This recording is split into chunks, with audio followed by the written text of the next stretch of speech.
What kind of organisation takes man's best friend and turns him into the biggest snitch? Only the police would do something like that. This video is about drug sniffing dogs and some of the issues with them.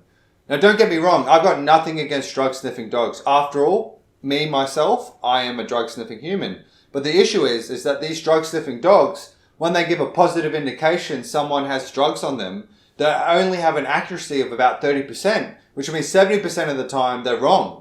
And yet police are still allowed to strip search you and pad you down, even though there's only a 30% chance they're right. Like, that's a low number. Like, you wouldn't use condoms if there was only a 30% chance that they worked. Condoms work 95% of the time, and I still don't wear them. The police are allowed to strip search you, even though there's a 70% chance that they've got it wrong. And the cops don't even have the decency to play any sexy music while you strip or shower you with notes. You know, not only are they making a mockery of the war on drugs, they're also degrading stripping. And that is something I do not tolerate. If you ever find yourself in a situation where the cops are feeling you up, patting you down to see if you have drugs on you, and you don't, my recommendation is that you start moaning in sexual pleasure. Because if they're going to take you to second base, you may as well make them feel as uncomfortable as you do. Well, hello, Officer Paddington.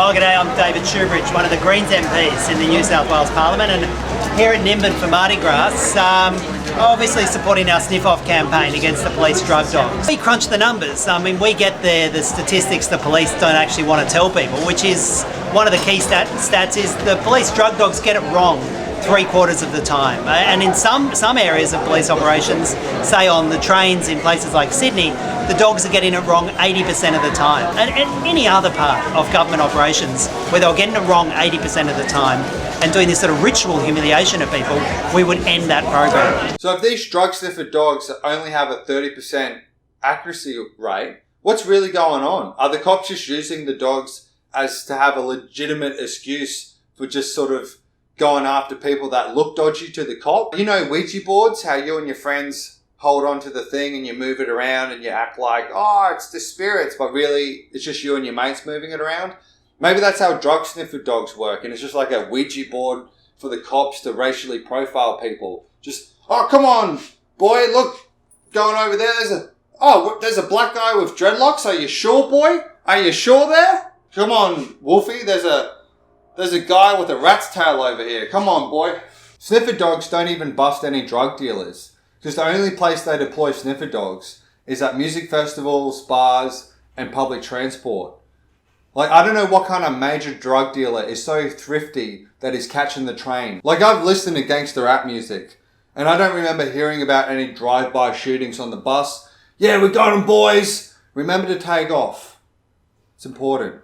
Yo, I'm MC Shitstain Shane. I'm catching the train to sell cocaine. I've got my pensioner ticket so the cops can go stick it. Sniffer dogs are only being deployed in poorer areas. They never deploy sniffer dogs in areas that rich people are. Like, they don't put sniffer dogs outside Parliament House or the financial centres. And what's more important? Who can do more damage on drugs? Poor people or rich people who actually make all the decisions for society?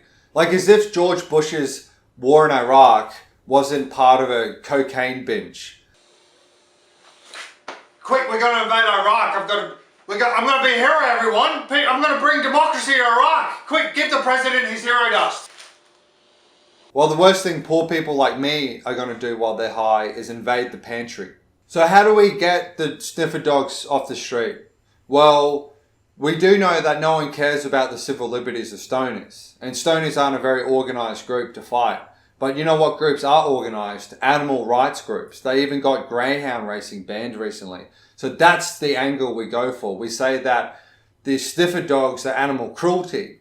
You know Pavlov's bell? How they ring a bell whenever a dog is fed, and then eventually the dog associates the food with the bell, and they'll ring the bell and the dog will start drooling and salivating even when there's no food around.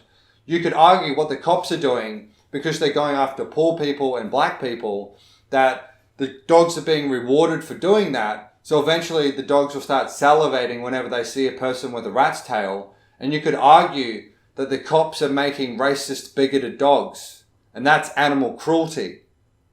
For example, you could market it like this. When the dogs have a positive indication that someone has drugs, they sit down and they raise their paw. You could argue that that's a sig hail. The police are making dogs go from rough, rough to refugees. Refugees. So what we all need to do is start calling up animal rights groups reporting animal cruelty. And I guess that answers the age-old question. Who will police the police? The RSPCA will. Thanks for watching. If you enjoyed that video, feel free to give it a like and share it. And go to our like page and see our other videos. Cheers.